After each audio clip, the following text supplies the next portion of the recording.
So still along that third part, it says until, I love this quote by Carl Gustav Jung, one of my foremost psychoanalysts, and out there at the very top in the world of psychoanalysis, Jung and through the Sigmund, pretty much your top two.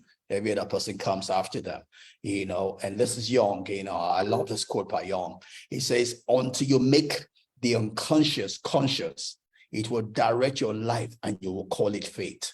Until you take captive the unconscious things in your life, you will see things happening and you'll think, oh, it's the hand of God, it's the hand of God. And that's what happened in the Dark Ages, right? Everything they said was the hand of God. That's why we came to call natural disasters. We call them all they call us was it said that the hearts of God or something like that. They're not the hearts of God. or we'll call them the hearts of nature. But God's intent is not to destroy. Things happen, right? And but they're not necessarily because God ordained them necessarily to happen that way, right? There's more to it, right? Thank God we have more light today, and we're not just giving to those excuses, right? We know whether it's a pressure formation, it's a wind speed. We know some of them that we have created ourselves. We know some of them that are just natural, and all we need to do is stay away from them, right?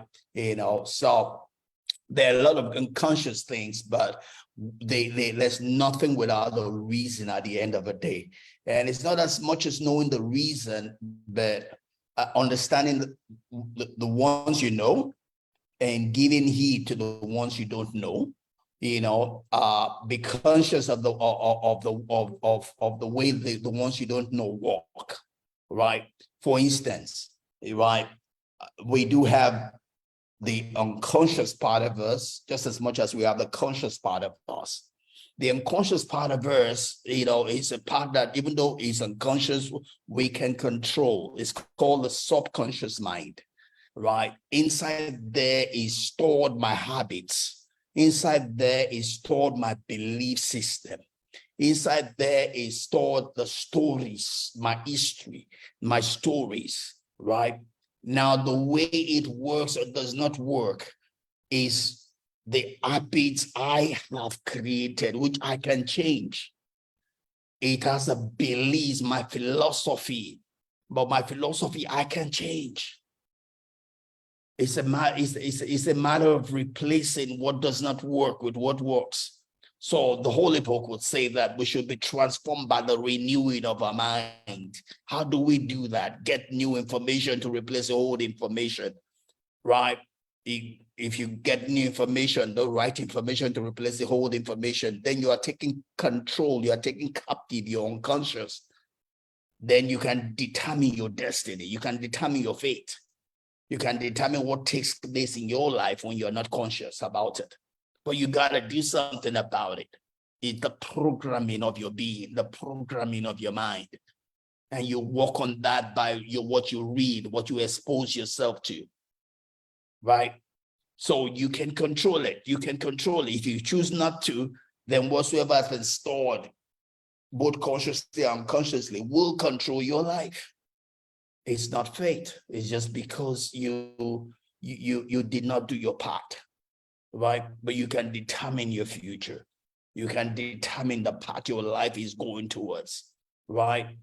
All you have to do is set your sail against the wind of life, and it will take you to the shore that you want to get to, right?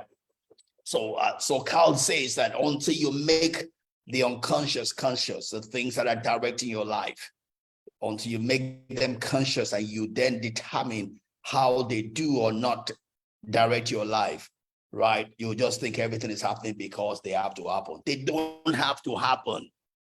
A whole lot of things don't have to happen. You don't have to be broke. You don't have to be sad. You don't have to be sick. You don't have to be depressed. You can live a better life. All you need to do is take charge of the things that result in that, and not just leave it to chance. Don't leave your life to chance. you can do a better job of it, right? I love the way Napoleon Hill has on to said that, and Napoleon Hill says, you are the master of your destiny. You are the master of your destiny. God has set things in place, but whether you get there or not is up to you. You know, Bible saying that the path of the righteous is like the morning star. It gets brighter and brighter until the perfect day. Even though that's the ordination of God, it doesn't happen to everybody that way. There's a place for you, a path for you. That is God's thoughts. That's God's desire. But whether it will happen in your life or not is a function of whether you do your own part or not.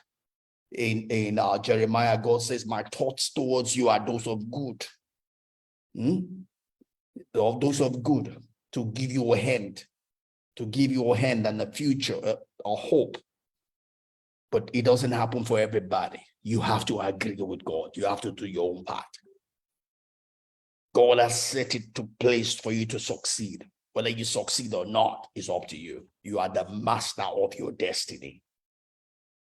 To the extent to which you do your part is to determine whether you succeed or not. So now Peter Name puts it out where you are the master of your destiny. You can influence, my eyes that be blurred.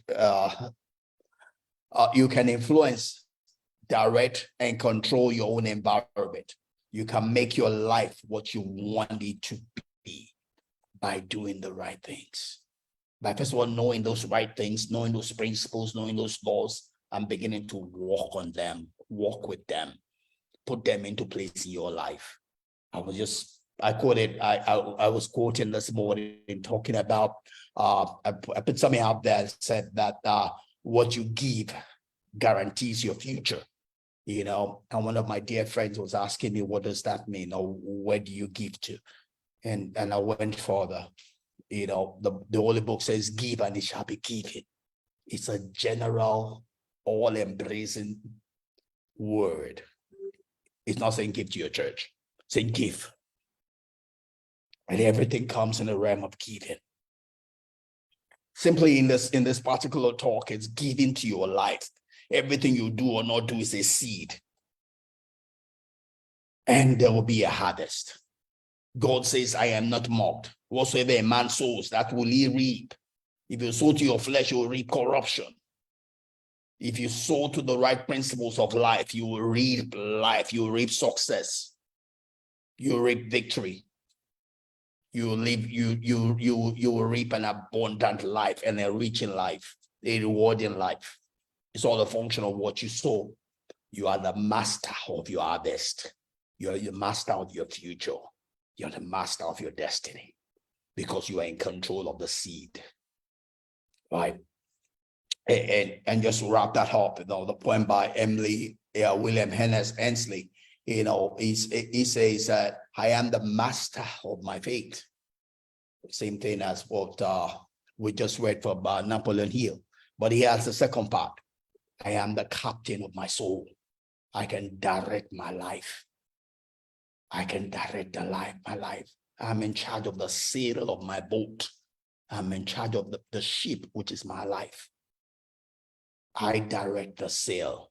I direct the sail to use the wind of life to take me to where I want to go, not just where the wind wants to take me. I set the sail to the direction that I want to go. In doing that, I must know where I want to go. Then when I know where I want to go, then I set my sail to use the wind of life to take me to where I want to go. I am the captain of my soul. I am the captain of my life. I am the captain of my ship. No other person, not my pastor, not any other person. I make the final decision for this life. I don't care who you are. You're a prophet, evangelist. You just come down from heaven. The only person God is going to hold responsible for this life is me. So I make the final decision by not any other person because I am the one responsible. I'm the one that's been given this life, right? And that's same thing for you.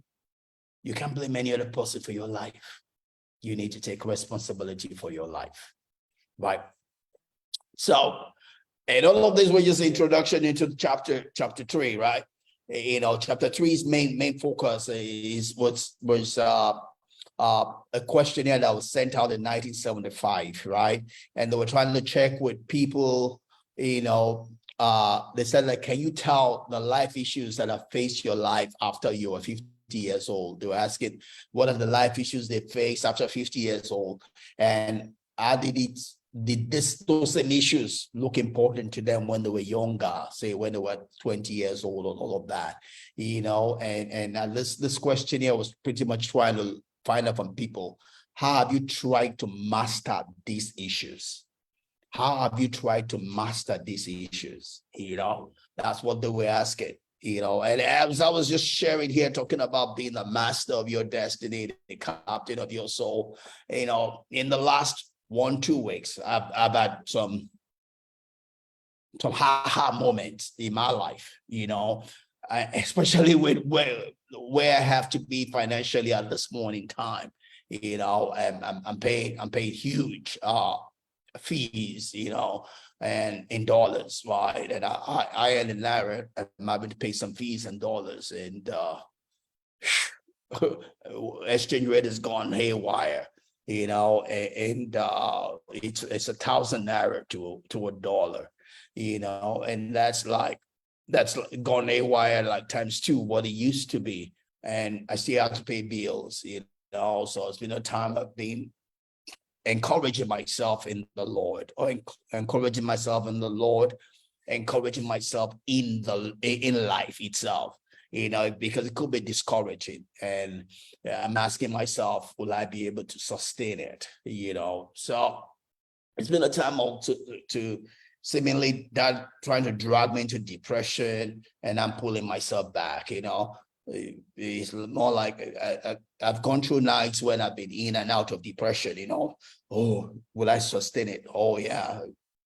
I put myself back and encourage myself, but what's happened in all of that for me is it's been a time to sit back and look at my life. It's a time to look at how I've made it so far, look at the cyclic period of my life, and look at the things that have worked, look at the things that have not worked, and pick some lessons from it, and as I read through this book in chapter 3, it's about the same thing, that's been discussed, how to harness the lessons of life, and one of the things they began to talk about in the book. So, one of the things I looked at, it was, talking about looking at your life when you're probably much younger, maybe half the year you are right now, if possible, get a picture, and envisage all the thoughts that were going through your mind at that age, and how those compare to where you are today. The way you talked about life, your beliefs, your dreams, and if you were to talk to yourself at that point in time, for instance, I'm 56, right? So I'm going to be talking to my 28-year-old person, and what will I be telling myself? Do I still believe the things I believed at that point in time? What have I learned? What has life done to me that if I were to go back to when I was 28 years old, will I do life better than I've done so far? A whole lot. I will. I've learned a lot. Even in these last 2 weeks, I learned a lot just looking back into life. Things I believed that were not true, that are not true, things that held me bound that I thought were the most important things in life, but I was either to found that they were not, and that's part of the beauty of reading through the book, doing the study, is it's not to waste the journey of life that we have come, right? Whatever age you're in, you have learned a lot through your pilgrimage. Let those lessons not be in vain in your life. It's how to make your life better. A Yoruba proverb would say that a young person cannot have as many clothes as they would have rags more than an elderly person. Let the rags of your life speak for you, right? You cannot be doing the same old thing, at this age that you were chasing at a younger age. Life is giving you the benefit of wisdom, use it. But don't let me steal the thunder of the slides that are yet to come. Let me just hold back and just take it bit by bit. So we still have a few slides to go. And this is really the beginning of the chapter. Every other thing I'd said so far, like introduction to the main talk. The main talk is how we mastering the issues of life. How are you mastering the issues of your life? Right? How are you becoming a master at the issues of your life? How are you using the years you've had to work for you, to make you better? How are you responding to life better than you did respond to life 10 years ago, 20 years ago? Is your journey doing you any good? Right? So, and one of the things I looked at is that, we have a shared humanity, and there are things that bind us together. I'm just thinking about this discussing the last 2 weeks also. The different areas of our life. First of all, one of the things that binds all of us together is sheer humanity. And when it comes to humanity, it doesn't matter what religion you belong to. We're all humans. When it comes to humanity, it's a common ground for every one of us. We're all human. We feel the same pain.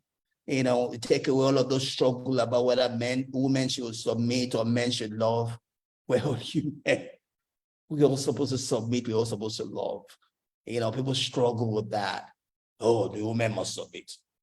But they don't read a few verses before. It says, submit to one another. Men submit, women submit. Oh, men should love. He doesn't love me.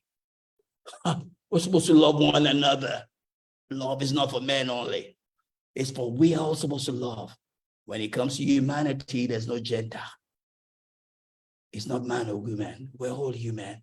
And that cuts across us, meaning that we face the same thing. At the end of it all, we all have a red blood flowing through us. We all have a spirit. We all have a soul. Yes, our physical body might look different, but we're going to drop this here. The real thing is our spirit and our soul. We feel the same way. We have the same troubles. We have the same confusions. And so we can learn from one another. We can learn from other people's example. That's why Isaac Newton would say that I've gone further because of the shoulder of the giants that have gone before me that I sat on, because we're all human. I can learn from what they learned from. Right? And you see that we have a shared humanity, therefore we can learn from others. We can learn from others. We can learn from others' downfall. We can learn from others' breakthrough, how they overcame. There's